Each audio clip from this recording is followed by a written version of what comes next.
everyone. Thanks for joining us this afternoon. Today's webinar is the first in a series with Dr. Alan Power, Schlegel Chair in Aging and Dementia Innovation, who's going to focus on ways Ontario long-term care homes can apply their culture change journey to ensure residents living with dementia thrive. I hope you'll stay with us to the end of the webinar. We have a survey for you to fill out about your webinar experience, and you'll have an opportunity to tell us what you'd like to learn about for future webinars. On the right-hand side of your screen in the handouts box, there is a PDF of the slides with a place to write notes, so feel free to download those and print them. And there's also an article from the Australian Journal of Dementia Care where Dr. Power was interviewed, and you can use that as a resource. My name is Holly Hebner. I am a project coordinator with the Ontario Centres for Learning, Research and Innovation in Long-Term Care, hosted at the Research Institute for Aging, and I'll be your moderator this afternoon. This webinar is brought to you by the Ontario CLRI program that strengthens quality of life and care for residents across the province. We do this by providing education and training, sharing research and innovations, and identifying and developing resources for long-term care homes.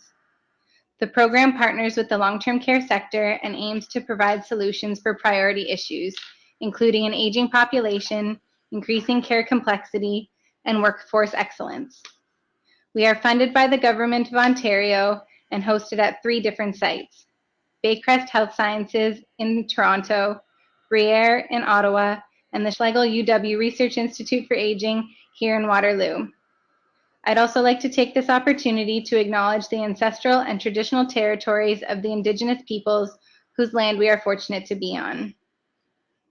And we're excited to have Dr. Power here with us this afternoon, and I'll turn it over to him now. Thank you very much, Holly, and welcome everybody. I'm actually sitting in Los Angeles at this point, but it's good to have you all on this morning. I guess it's noon where you are. We have had a couple of talks in this series on culture change in long-term care, and initially Barb Sutcliffe talked about some basic tenets of the culture change movement, and I had to talk a bit after that about some leadership practices in that area. Culture is really nothing more than the predominant group of attitudes and beliefs and practices of any group of people. And so there is a culture of long-term care, a culture of residential care, these that have grown up over the years. And so culture change has been about shifting that to set some different priorities and some different values on how we support older members of our community and those who are frail or need assistance. When we look at dementia, really it's the same type of process. There's been a culture of how we see people living with dementia, how we care for them, and so it's about shifting that to find new solutions and to find innovation.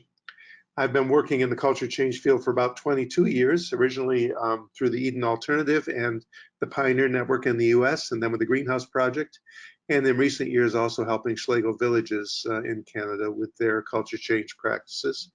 But it was probably about 15 years ago I began starting to apply some of these principles to the care of people living with different forms of dementia. I'm going to start the talk with the quote I used to start my first book, which is by Marcel Proust. The only true voyage of discovery would be not to visit strange lands, but to possess other eyes, to behold the universe through the eyes of another, of 100 others, to behold the 100 universes that each of them beholds, that each of them is. And I guess that's a great quote, since they just gave out the Nobel Prizes for physics today to some astronomers and cosmologists. But anyway, the idea is that really maybe the best way to help people with dementia is not necessarily to invent a whole new thing, but to just look at an old illness in a different way. And this is mainly what I have done and what many of my colleagues have done. And the nice thing about this is that anybody can do this. You don't need any kind of special training or degree to look at a situation and say, how can I see this differently? So once we tap into that kind of wisdom and creativity, we can find a lot of answers that maybe we're not there before, or we're not seen before, even though they may have been right in front of us. So I started out as a geriatrician. Actually started out as an internist, working as a GP in private practice for 7 years, but got lured into the world of long-term care and worked first in one and then later in a second very large long-term care community that had a full-time medical staff. But at some point, I became discouraged with the way we were responding to people's needs living with dementia, particularly the use of a lot of medications, particularly antipsychotic drugs, which certainly often made people quieter, but didn't seem to give them what they needed, and often had some bothersome side effects, or sometimes downright dangerous side effects. And I never really prescribed these drugs much. I was always pushing back against using medications and trying to find other solutions with the teams. But it got to a point where there were a lot of people that just felt that I was being too difficult. I wasn't prescribing enough, and I had not really thought about this enough to be able to truly explain what was needed to have sustainable success. And that's what led me to write my first book, Dementia Be On Drugs, which came out almost a decade ago.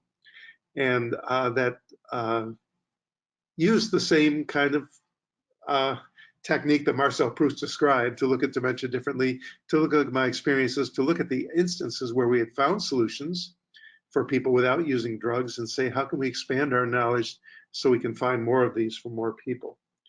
And ever since then, I've been doing a lot of speaking and educating, because it was not too long after the book came out that a lot of the media and regulators started talking about the overuse of antipsychotics in long-term care, and that spawned a new career for me. So I left my practice of geriatrics to become more of an educator and consultant.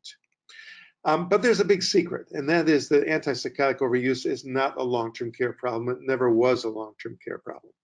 That doesn't mean that long-term care communities don't need to be concerned about this and don't need to reduce their usage, but that the media and regulatory focus on this one sector, I believe, is very misguided. We don't have a lot of records on this, particularly in the US, where none of the antipsychotics is approved for use in dementia. It's hard to count the use of a drug when it's being used for unapproved uses.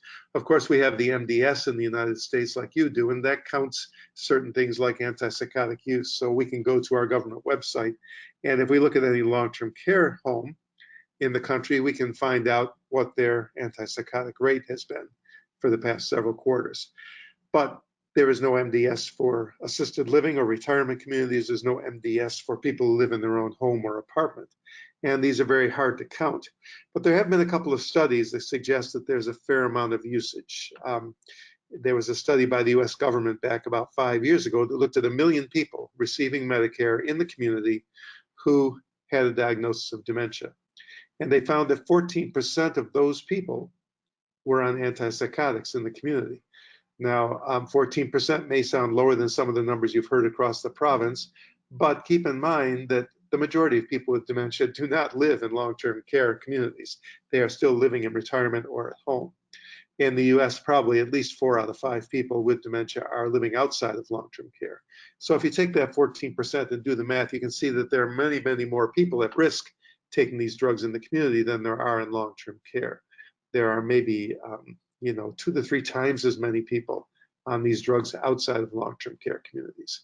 So this has never been just a long-term care problem. It's reflective of how our society views dementia and how our medical system treats the distress or the expressions of people with dementia when we see them.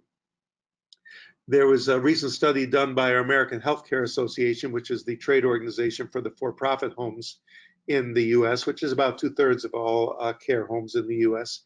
And what they found was that about 49% of people who are on antipsychotics in long-term care have been started on the pills before they came in, either at home, in assisted living, or at a hospital before they moved over to long-term care.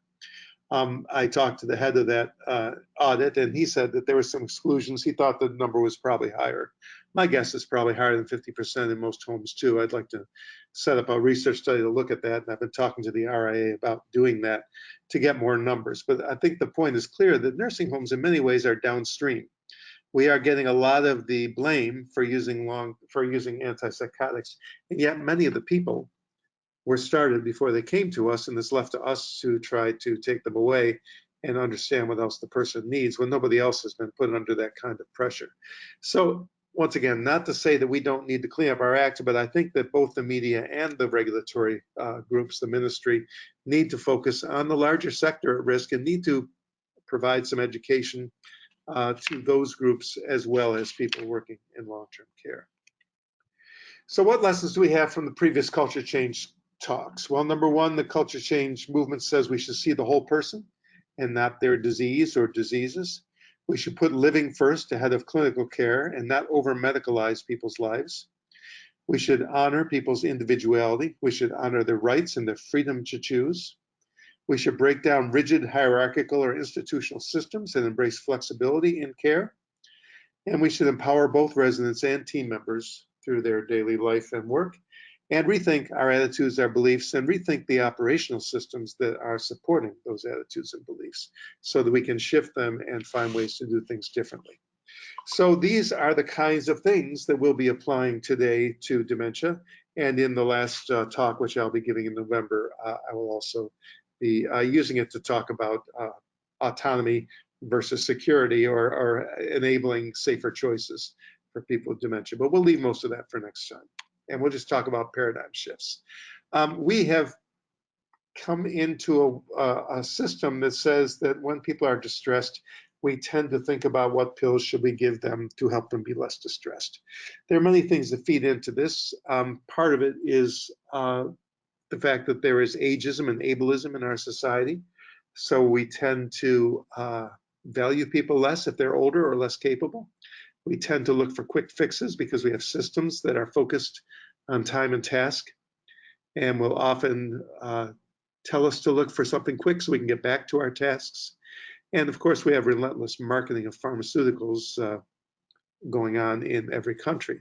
But all of these are supported by the way we have all been taught to see dementia. And so when I started researching my first book, I had to look at myself and my own training and the medical community and say, what have we been taught about dementia that leads us to use these pills, and what are we missing by doing that?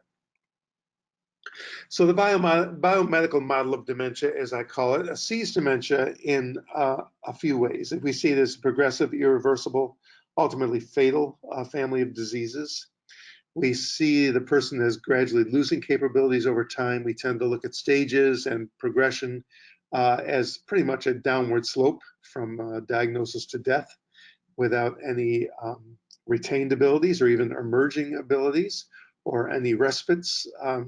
We tend to see people through very reductionistic scales, like can you spell a word backwards, or can you do serial subtractions, without really understanding the multitude of other abilities that are possessed. Tests in the form of end-of-life care, and while some people with dementia do die from complications of it and do receive end-of-life care, we often apply those kinds of thinking to people right at the day of diagnosis. We tend to put most of our research money into finding new pills because we'd like to find the cure to make all this go away, although that's certainly not something that I would expect is going to happen in the near future, if at all, because this is so intricately tied to the fact that we are living longer, and that we have this big bubble of baby boomers, including myself, who are reaching 65 and will be more susceptible to age-related diseases. And as long as we have aging in our society, I'm not sure that we'll ever have a time when people don't have cognitive changes, just like people have arthritis or heart disease or other age-related conditions. But in looking at this, I'm not saying that anything I just described to you isn't true. We all know what dementia is. We've all seen people affected by the diagnosis. It's not a pretend illness, but it's a narrow view of what dementia is. It's a narrow view of the person. It is seeing the person primarily through the lens of disease and through what's missing and not what's there. And when you have that kind of a narrow lens, there is a lot of fallout for the person living with the diagnosis and for those who are supporting her. If there's already stigma in our society from ageism, then when you develop a condition like dementia, the stigma is actually increased. And we even use the term now dementiaism, suggesting that people now are stigmatized further and seen as less because of our view of their dementia. We tend to homogenize people. We talk about dementia care, even though there are over 100 different causes in people who are at different levels of disability, who have all kinds of different histories and cultures and strengths and challenges, and yet we kind of lump people together and say, this is how people with dementia should be cared for, this is where they should live, which really is the opposite of individualized care. Because we see mainly disease, we tend to look for pills to create well-being, and that's why people end up on drugs like antipsychotics, not because we're bad people, but because that's our paradigm. They have a disease which is making them do things, and therefore we need to give them a pill to help them. We tend to disempower people very early on. I even spoke to a woman at a conference I was giving in Minnesota who have been diagnosed with MCI, mild cognitive impairment, which for some people is a precursor to dementia, but for many others does not progress. But because she had that label, her family was already telling her she couldn't make decisions anymore, and they were trying to take over her life. And she was very upset about that. But one of the biggest problems related to the use of pills is this idea that what people are doing when they are distressed or when they have words or actions we don't understand is a direct result of their damaged brain. And we have the expression behavioral and psychological symptoms of dementia, or BPSD, which is used in the literature, it's used in the media, it's used in all kinds of training courses. And we're taught that when people do things, they're doing it because their brain disease makes them do it. And so I think the first thing to do if we want to break through this idea of using ineffective medications is to go after that concept a little bit. Before I do, though, I just want to talk about why stigma is so dangerous. The reason stigma is so dangerous is it causes self-fulfilling prophecies. In other words, if you expect less of somebody, you don't create the environment where they can do better, and then when they don't do better, it just reinforces your view that they were incapable. We see that in other areas. We see that with gender, we see that with race, we see that with age, or sometimes with youth, but we definitely see it with dementia. This is my friend Kate Swaffer, who is the director of Dementia Alliance International. Kate was diagnosed in 2008 with frontotemporal dementia. She was only in her late 40s.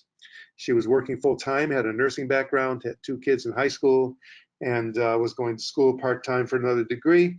And she began having an acquired aphasia and almost a dyslexia, and couldn't figure out what was going on, went for a neurological workup, thinking maybe she'd had a small stroke or brain injury, and was surprised with all the cognitive tests.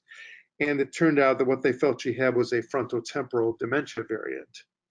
And unfortunately, when her doctor diagnosed her back then, he basically told her, you have a fatal disease, you need to stop doing all the things you're doing, they're too stressful, you need to just go home and get your affairs in order. And he also told this woman in her 40s that she should start attending a long-term care activity once a week just to get used to it.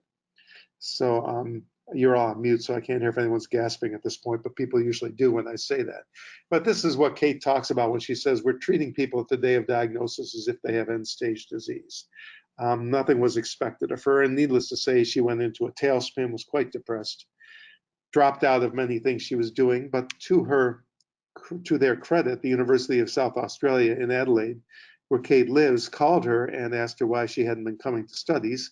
And she said that she had this diagnosis and was trying to deal with that. And they told her that she had, as far as they were concerned, a cognitive disability, and that they provide accommodations for people in their studies if they have disabilities, more time for exams or assignments, etc. And to come back to school. And so Kate did come back to school, got that degree, and then in 2014, 6 years later, got a master's degree in dementia, and has published a couple of books and speaks around the world. Now, I'm not here to say that everybody who's diagnosed with dementia will go on to get a master's degree or to write books or to speak internationally. We all know everybody has their own path with this, and some progress more rapidly than others. But I think that when you hear stories like this, you have to ask yourself, with every person that we know, are we maybe selling them short? Are we expecting less of them? Could they do more if we just opened our minds a bit and said, what else might they be capable of doing? So here's an old Thorazine ad from the 50s or 60s. It says, tyrant in the house, Thorazine can control the agitated, belligerent, senile. I actually used language like that back then. We still use words like agitated and belligerent. I would say that things maybe haven't really changed since then, except that we have a new family of drugs. We don't or shouldn't be using Thorazine anymore these days. But we have a new group of second-generation antipsychotics. And I think that the attitude and the thought about dementia and distress that is behind this ad really hasn't changed since then. So let me show you a somewhat challenging slide, and that is, I'm going to ask you if maybe we hold people living with dementia to a higher emotional standard than we do ourselves. What do you and I do? We walk, we explore, we get our Fitbits out, do our steps, or if we don't like something that's going on, we get bored and leave. But if people with dementia do these things, they are wandering, they're eloping, or they're exit seeking. You and I get restless if we get forced in other people's rhythms, but people with dementia become sundowners. We might go to Costco or Walmart and shop in bulk, and people with dementia, though, are hoarders if they stock up on things. You and I are allowed to get angry, sad, anxious, or frustrated due to life, but people with dementia have challenging behaviors. And we don't like being locked up, bossed around, or touched by strangers, but people with dementia become resistive, agitated, or aggressive. So let's look at this a little bit more deeply. These are the problems with these ideas around the BPSD framework.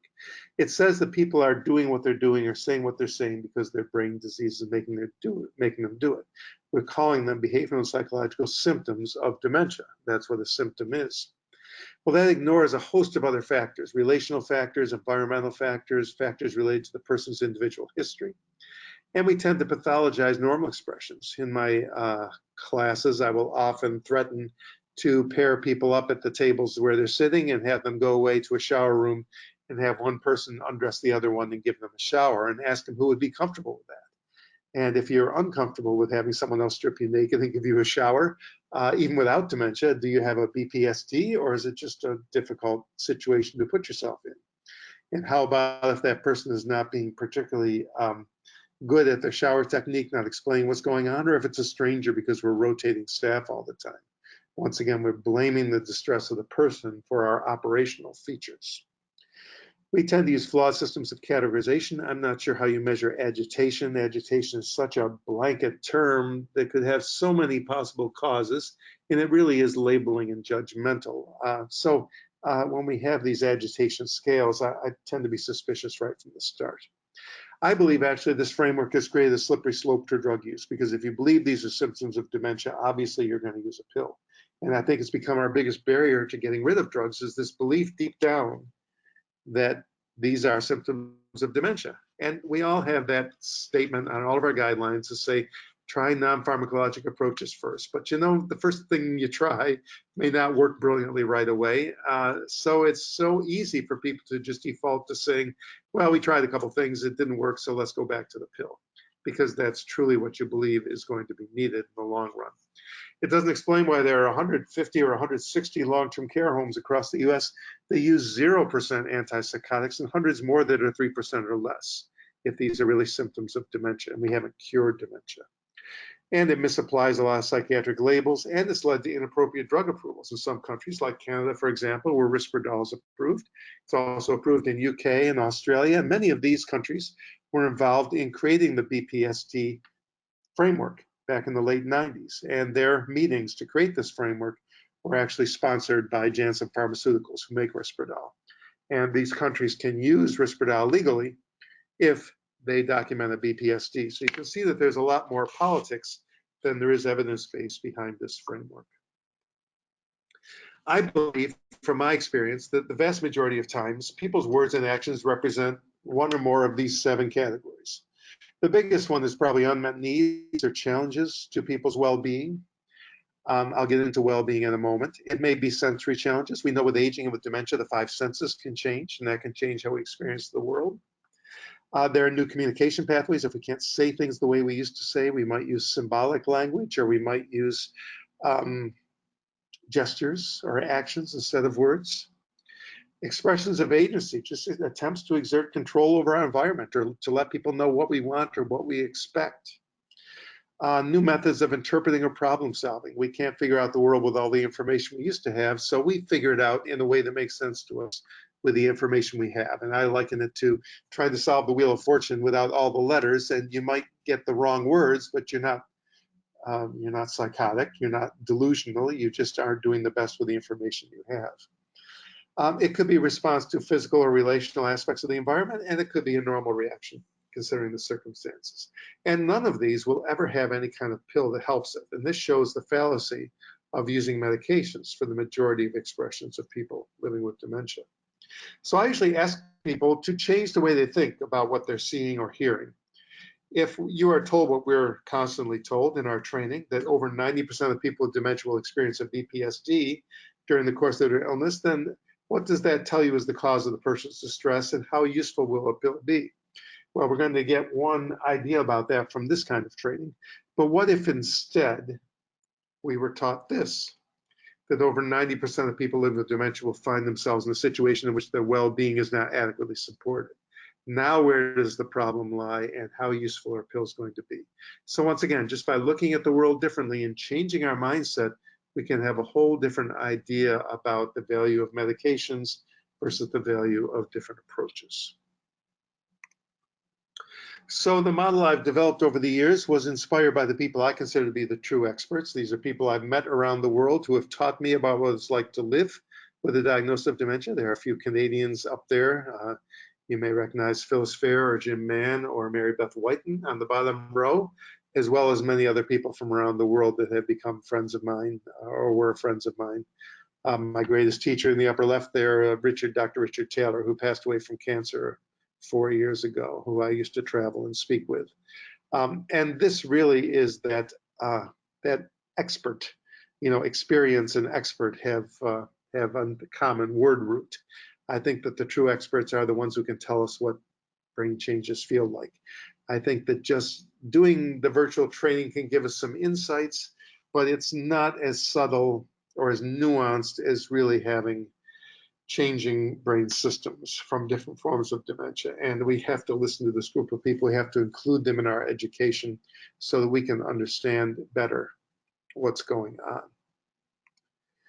So my approach basically has 3 pillars to it. There's like a 3-legged stool. One is redefining dementia, not just as biomedical disease, but from the aspect of experience.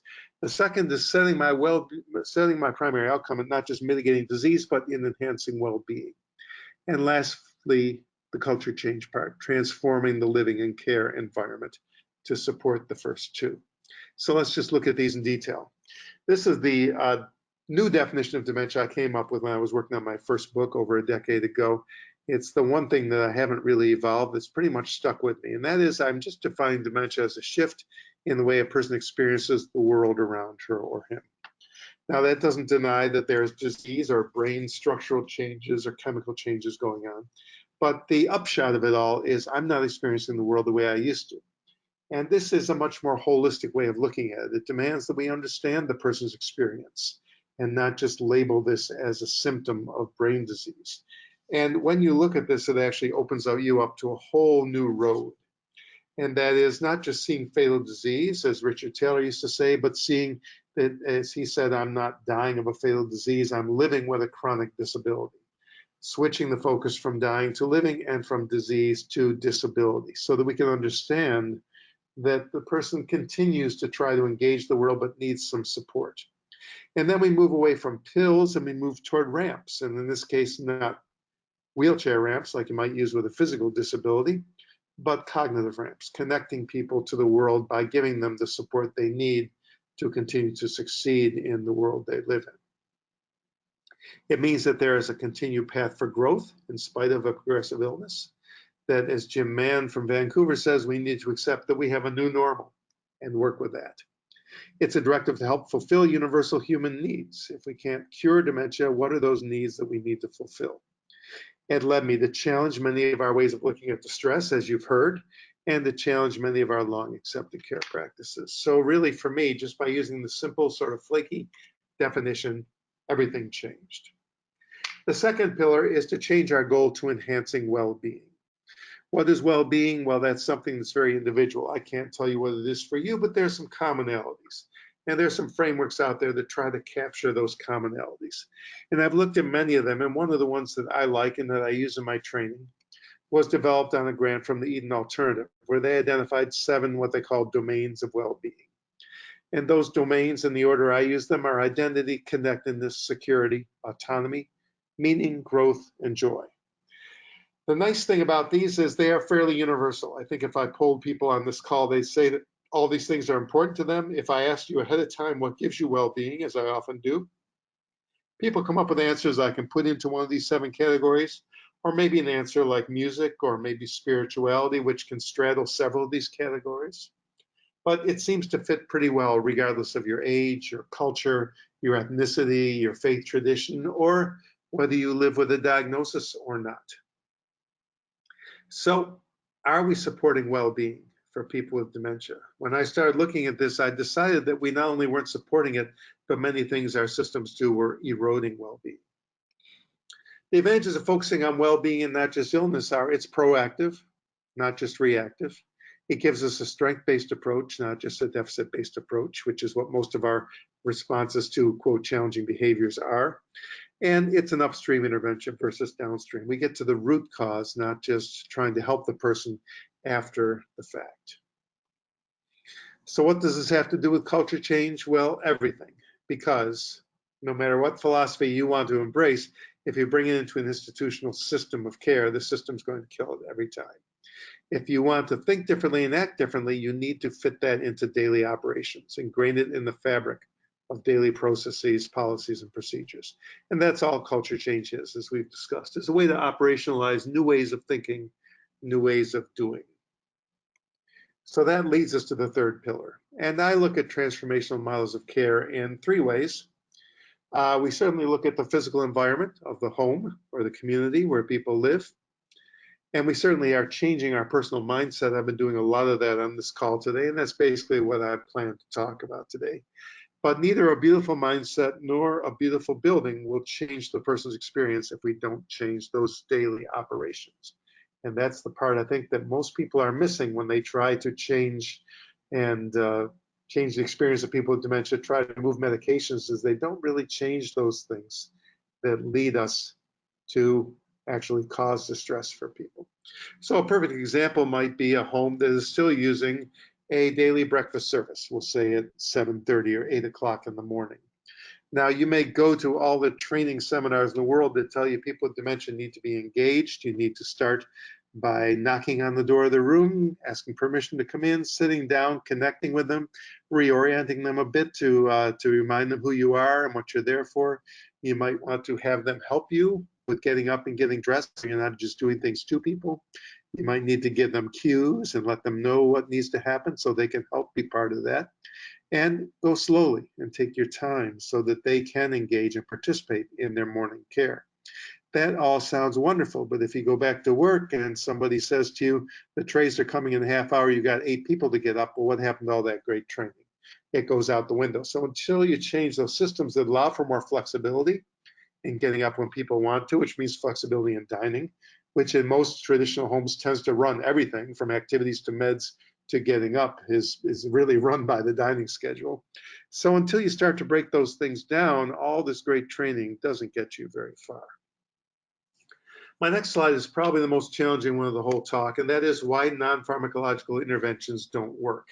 Now, why would I say that, writing a book called Dementia Be On Drugs? Well, it was my experience. I would sit down with the teams, I would challenge them to try to find different solutions. And we'd try a few things, but they would eventually wear off, and I'd be back at the med cart trying to figure out what to give people. And I really figured this out several years ago when I was giving a talk in eastern Iowa, which is a rural part of the country. And there was a gentleman that moved into an assisted living community who had Alzheimer's, who had a lot of trouble speaking. And right from day one, he kept trying to go out the back door, which was adjacent to the lounge. And of course, people didn't want him going outside by himself, and so they would redirect him. And they would try all these different things with him, whether it be folding laundry or listening to music or whatever, you know. And it didn't help. It just made him more insistent on trying to get out the door. Well, after several days of fighting with this gentleman who couldn't tell them what he needed, the manager finally said, listen, it's a nice day out. We have a fence around the backyard. Why don't you let him go and see what he's trying to do? So he went to the back fence. It was not barbed wire, and the cows were not quite as fearsome looking as those I took a picture of out there in Oklahoma. But basically, he went to a back fence where there was a pasture with a herd of cows, and he watched the cows for about 15 minutes quietly, and then turned around and came inside and was calm all day. Well, when they spoke to his family at his care plan, they mentioned that he had been a farmer all his life. He probably saw the cows out the window and wanted to go check on the herd. Now, I don't tell this just because it was a clever thing they figured out for one person, but what do we do when people try to exit a living area? Well, we may try a hand massage with aromatherapy, or we may try listening to music, or we may try folding laundry, but what if they want to check the cows? If you don't understand the person and what they need, then just throwing interventions at people doesn't get to the root of the problem. You may calm the person for a few minutes, but you'll notice that the next day and the next day you see the same distress because we're just using a Band-Aid. We're not really understanding what's deeper. And what's deeper relies in that individual history and what they need for well-being. So just a reminder that this is not just about long-term care. I don't know where everybody works who's on this call, but retirement can be an institution and your own house can be an institution. If you have the same stigmas and beliefs about dementia, the same lack of education or the wrong education, teaching that these are symptoms of dementia, if you have lack of community and financial support to care for your loved one, if you become stressed and burned out because of that, if you can't flex your own rhythms or your organization can't flex the rhythms to meet people's individual needs, if people become isolated or rely on medication, as is often the case, then your house is just as much an institution as any brick or mortar building you've been to for long-term care. Now we have a couple of poll questions, as always. The first one is, looking at those domains of well-being, I'd like you to just give us a quick vote. How important are these aspects of well-being in your own life? So please check one box that best reports how you feel about these. And in a few seconds, we will see what the results are from the people on this webinar. And the answer should come up.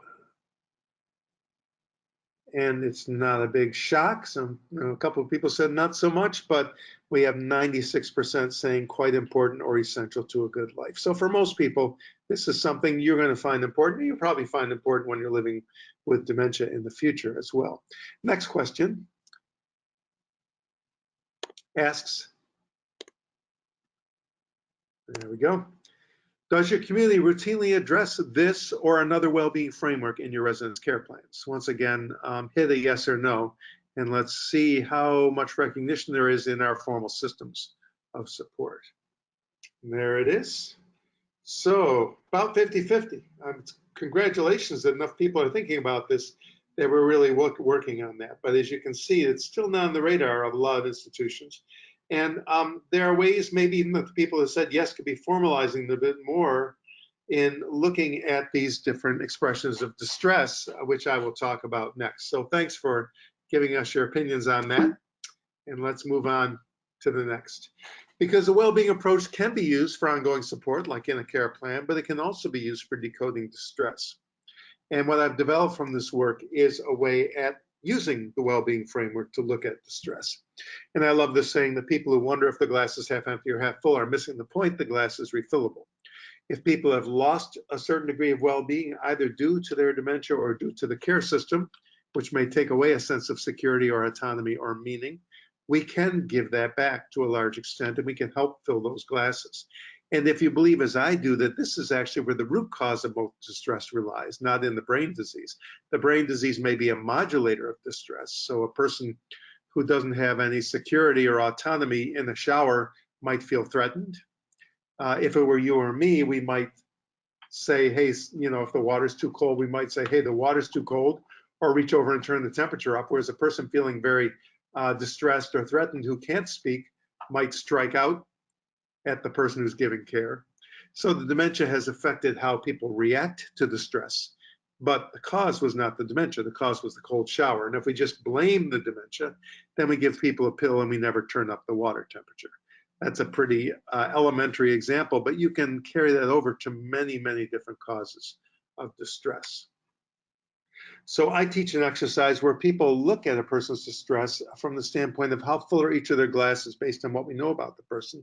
And then the team works proactively, not to try to, quote, fix the behavior, end of quote, but actually just to fill those glasses proactively 24/7. In other words, turn your backs on the behavior and just find the ramps to well-being by filling those glasses through daily care and daily life. And what I found is that you're getting to the root cause and you have much more sustainable results than you would if you're just simply reacting with the typical non-pharmacologic interventions or with a pill. I've been speaking about this for a long time. I have been out of practice and just working sometimes with the teams of Schlegel villages. So we've been able to apply this a bit and have some successes there. And I'm going to be studying it there in a more formal sense. But fortunately for me, a colleague of mine, Dr. Angela Norman, who works in Arkansas, has been using this for the past 3 years in a big way. And she has got some results that I think are worth sharing. She met with me at a conference for Eden Alternative back in 2016, where I talked about this approach, and told me she'd read my book about it, my second book, and wanted to try it. And these are the things that have happened since we met at that time. She first, she first went to a home. Before we get there, she went to one large provider that has several communities across the state of Arkansas, and asked him to give her 4 communities where they were struggling with antipsychotic use. And she brought this well-being approach in, taught it to people, taught them how to use it proactively. And her team at the Arkansas Healthcare Foundation started supporting the teams in those 4 homes. 6 months later, she wrote me to tell me that 3 out of 4 homes had dropped their antipsychotics by a relative rate of 60 to 70% just in 6 months' time by using that approach. Now, the 4th community, not so much, only 18%. Same provider, same regs, same resident population. What was wrong there? I asked her, and I found out it was, as you might expect, a lack of commitment and support from leadership. Once the general manager, the DNC, the medical director, pharmacists all got on board, that home also had similar improvements.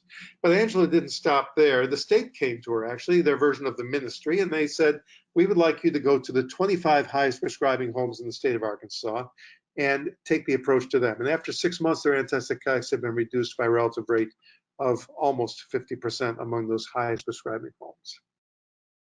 She also is supporting staff from almost 100 long-term care homes across the state from a few large providers. And in doing so, they've had almost no Form 1 or Jury Psych transfers in over 6 months. She just texted me last week, actually, when I was up at Schlegel Villages, to let me know that she's working with a group of 16 geropsychiatrists and has written out a protocol for them to follow before transferring people or accepting people to geropsych. And one group that's supporting several homes went from 20 geropsych or Form 1 transfers in the month of August to only 1 in the month of September after initiating this protocol. So this really has a lot of promise, and I'll be formally studying this with the RIA, as well as my colleague, Dr. Jennifer Carson, has been working with this with a group called Carol Woods, using shift huddles as a way of doing this well-being approach over several short meetings followed by a half-hour care plan. And she's had some good results too that she's researching that will eventually be published. So that is just a quick overview of what I've been doing with this. I'm going to leave with one of Richard's quotes. People talk about person-centered care, but if the view of the person doesn't change, then centering on them actually makes it worse. And I think we have plenty of time now for people to ask questions. I'll turn it back to Holly and Kate and see if you want to use the chat box or turn on the mics or how you'd like to do the questions. Thanks very much, Al. We did have a couple questions come in early in the presentation, so I'll start with those. One person asked, how can you support an individual who has early onset dementia but is in denial about their diagnosis? They are resistant to conversations and their family is very concerned about their well-being. What support can I offer the family at this time? Yeah, this is a really tough conversation that requires a lot of creativity. There are 2 things that can be going on. Number one, people can be in denial because they see what happens to people with dementia. They either don't want to accept that it's happening to them, or maybe they just understand that there's a slippery slope to having their choices taken away from them, like a driver's license. And so they might want to hide the diagnosis. On the other hand, though, with Alzheimer's, there's another condition that can occur. This part of the brain disease is called anosognosia. And that's where people actually cannot recognize certain deficits. And so it may not be just denial. And when you have somebody who doesn't recognize the deficit, obviously trying to convince them that there's something wrong is going to be futile, just as it is to try to convince somebody who believes that their mother is alive that she is dead. And we usually say that's not the right approach. So what needs to happen is people need to be really creative. We need to stop pounding on the fact that you have an illness, you have dementia, you can't do this, and just kind of back off on those things that are seen as confrontational, and just try to offer support the best way we can. And how you offer support maybe really may have to be really creative. So Richard Taylor once suggested when somebody wasn't paying their bills correctly, that rather than just take the checkbook away from their father, maybe what they should do is say, you know, Dad, there may come a time when I need to help you pay your bills, and I don't really know how you do it. Do you mind if we just sit down together when you pay your bills, and so I can learn what you do? So if I ever need to help manage your finances, I can understand the way you do it. And that way you can sort of work with the person and maybe catch little mistakes in a non-threatening way if you see them being made, or maybe point out a bill that's been left behind to somebody who might forget or who might mislay it. So it's those kinds of things. There was a woman I heard about when somebody talked about this in Switzerland. I was speaking in Zurich in April, and somebody talked about this anosognosia. And there's a gentleman who was supporting his wife, who the doctor brought in to give his testimony. He was incredibly creative. She wanted to go out walking, and it got to the point where there were some concerns about her navigating the neighborhood by herself, and he wasn't always available to do so. And they got a friend who was willing to walk with her, who basically said, you know, she wanted to walk for some exercise. She lived in a different neighborhood. Would she be willing to walk with her and show her around her neighborhood? And they could get exercise together. And they started sort of a walking group together, the two of them. And that enabled her friend to kind of keep an eye on things, but she was able to go out and walk, and everybody could feel content that she was in a safe situation. So I think that providing support for decision making and always involving people in decisions, not taking away, is a very important way to look at this too, because as soon as you start making decisions behind people's back, you're actually kind of fueling very justifiable suspicions, because you are actually doing things behind their back. And so the more we can be upfront, not necessarily confronting people about diagnosis if that is difficult, but saying, listen, we'd like to do this, but these are our concerns. Can you help us decide the best way to do this so we can do this for everybody? And there's no one answer. It takes a lot of creativity. All right, thanks for that response, Al. Moving on to the next question. Someone remarked that there are day programs in larger cities, for example, Toronto, where people with early stages of dementia are being helped through higher-end evidence-based activity programming, partnerships with universities, etc. How do we get access to these programs for people in our communities? It's a good question. I think the ideal answer would be to get them up and running in different communities too, because anytime you have to transport people a long distance or through, you know, navigate a big city, if that's not where they live, it becomes a challenging thing. So I think really what we need to do is we need to create more opportunities. There's a woman who's a friend of mine who is in Alabama, who's been doing some amazing things through a phased respite program. And if you just look at respite care in Montgomery, Alabama, First United Methodist Church, if you Google those terms or look for Daphne Johnston, Daphne Johnston, you will find links to their website, which I can't name off the top of my head, but I'm going to be speaking down there. She started up several of these around the country now, and they really are meaningful engagement. Everybody wears a first name tag. It's an all volunteer operation except for her. She takes a little salary, but basically has dozens and dozens of people that volunteer at these sites and fill the calendar. They get incredible philanthropy from people that love what she's doing. What she's doing is not just, you know, sitting for people. She is really engaging them in meaningful activities during the day. They're doing service activities. They're doing things that relate to their own individuality.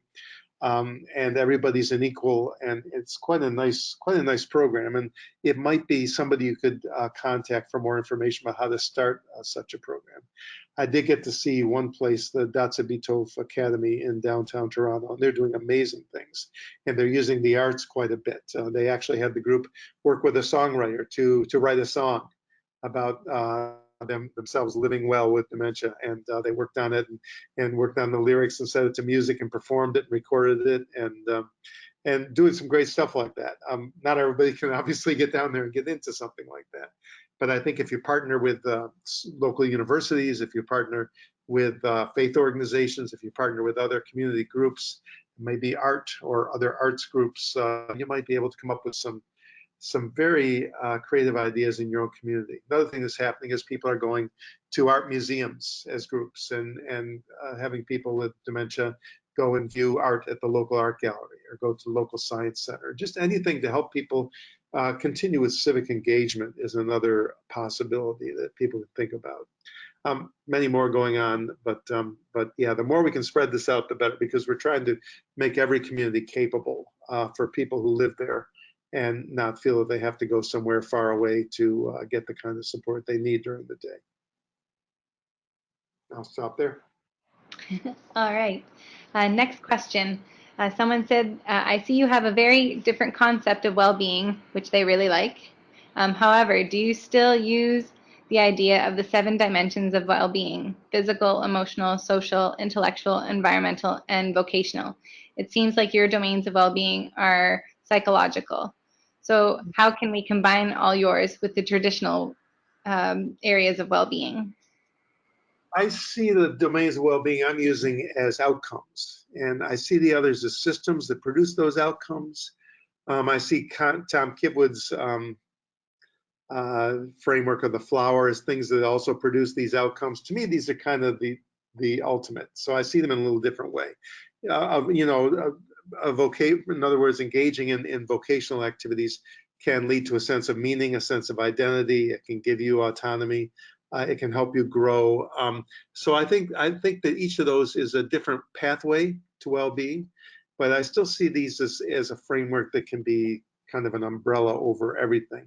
The other thing I found is that when you are trying to use a framework to decode distress in people with dementia, I have found that things like those 7 dimensions or the pieces framework or the layered nature framework, when I talk to the PSWs and other people in the teams, their eyes kind of glaze over. They don't know how to look at somebody hitting out in the shower from a socioeconomic or a vocational standpoint, and don't really, to me, this framework is just so much more user-friendly when you're trying to find some simple ways to actually interact right there with the person face to face that can help fill their glasses. The other things are more theoretical, philosophical, and for the busy person working in long-term care, many of them find it hard to figure out how to relate to some of those levels of well-being. And that's why I just find this a lot more practical. That's why I use it. I think the others are valid from a philosophical standpoint, but when you've got somebody, as I say, who's striking out at you during care, I find that this will get you the answers more quickly than the other frameworks will. And I would love for the ministry to replace the pieces framework with this. And I'm hoping my research may lead to some advocacy along those lines, because I think it will work better.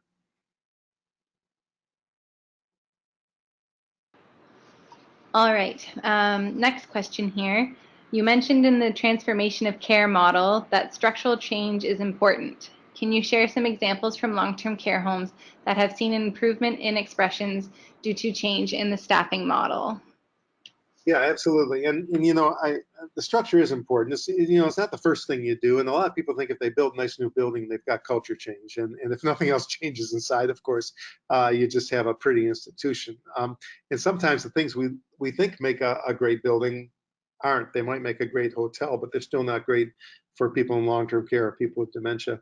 I think the thing that really mostly got me to see the benefit of structural change was the greenhouse project, which is a small house project. And you don't have to build greenhouse homes. You can certainly take a larger building and reconfigure it or renovate it.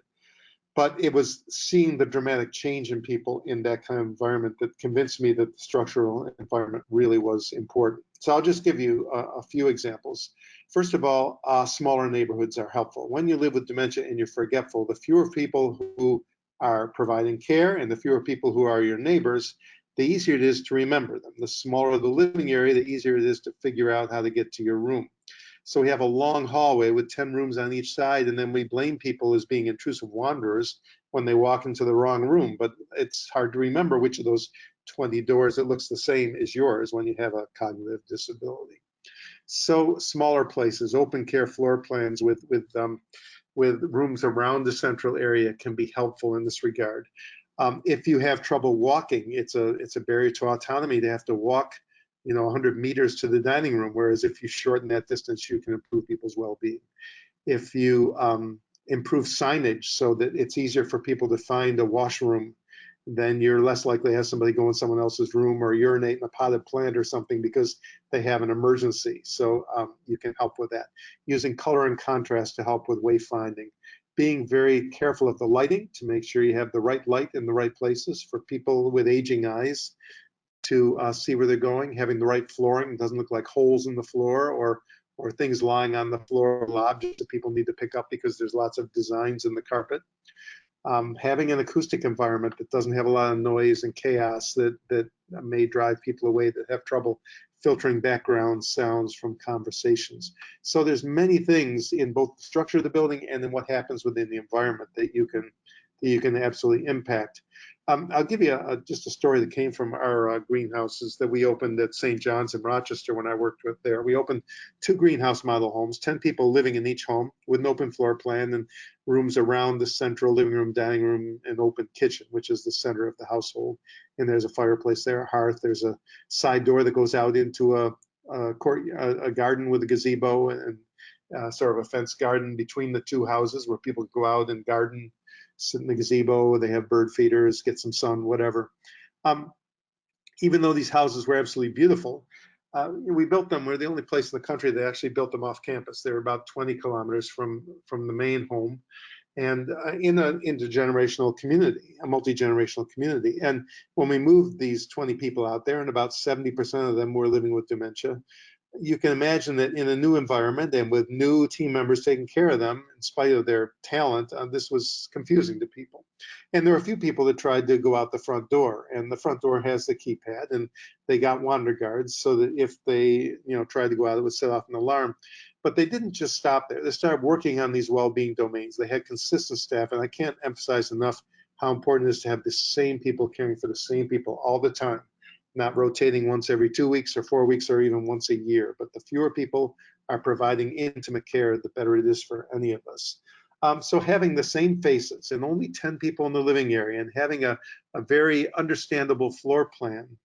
What we found after several weeks was the alarms were still going off. We couldn't figure out why, but when they looked at people's patterns, they realized that they weren't trying to leave anymore. They were just going too close to the sensor in the front door and setting off the alarm. So they took a deep breath and cut the alarm bracelets off. And for 7 years now, no one's worn them because they are in a place that gives them what they need. They're not trying to find something that's not there. They're not trying to get away from something that is there. They can get outside directly by going out into the courtyard, or if they need to walk a longer distance, their team members know that and will proactively take them for a walk every day.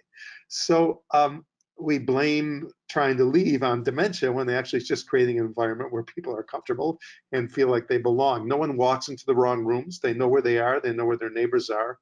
So once again, these things we blame on dementia are actually just a matter of design. And that was really what convinced me that with the proper design, we actually could impact people's well-being in a very strong way. And you can apply that by just cutting down the sizes of neighborhoods in a traditional long-term care building. Sometimes as simple as just changing the chair configurations. I was doing a consultation with Daniela Greenwood from Australia, and the neighborhood had 30 people, and they had, the giant, what I call the giant circle of death, where there's just everybody sitting around a huge circle in the lounge, and everybody's checked out, they're sound asleep, or they're calling out, or they're not engaging. And all she suggested doing was just turning the chairs in groups of 2s and 3s. And all of a sudden, people woke up, they stopped calling out, they started engaging with each other. They had a few magazines they would pick up and look at. And just by doing something as simple as changing the way chairs are configured in a public space, they were able to change people's experience and their level of distress or their level of just withdrawal. So there are simple things that can be done without making huge building renovations as well. Let's bring us up to the hour, but I'll see if there's another quickie before we quit. All right, there is one last question here. This person says they love the non-medical approach that you provided. They do like the approach by people such as Tifa Snow, where they teach staff in long-term care how the brain works, what the changes in the brain are, and the impact. This helps the staff understand how that our own approach may create the challenging behaviors. I see a natural progression with your approach and the teachings of someone like Teepa Snow. Does that make sense? Yeah, I think we complement each other pretty well. I just did a thing with her in Michigan last month, as a matter of fact, and I know her pretty well. She does a lot with the sort of hands-on approach that's really useful. How to help somebody with this or that, how to go through care, and gives a lot of great practical suggestions. And then what I see is the well-being framework provides sort of an overall umbrella that goes along with in many ways. So I think that, yeah, there's definitely a lot of synergy between the two approaches. Lovely. Okay, so we are at the hour, and I just wanted to thank everyone for joining us this afternoon. Al, if you wouldn't mind flipping to the next slide. Happy to. There we go. Thank you. So these are some ways that you can connect with the Ontario CLRI. On our website, that's listed first there, Al's next webinar, Negotiating Autonomy and Risk, a Relational Approach. The registration is open for that webinar, and it will be held on November 26th from 12 to 1. And so yes, registration is open for his next webinar in November. And just a reminder that we are recording this webinar, and it will be posted on the Ontario CLRI website 1 week from today. And there should be a evaluation survey that will pop up once you close the webinar. And again, thanks everyone for joining us, and thanks so much, Al, for spending another afternoon with us. Absolutely. Thanks everybody for being here. All right. Enjoy your day, everyone. Thank you.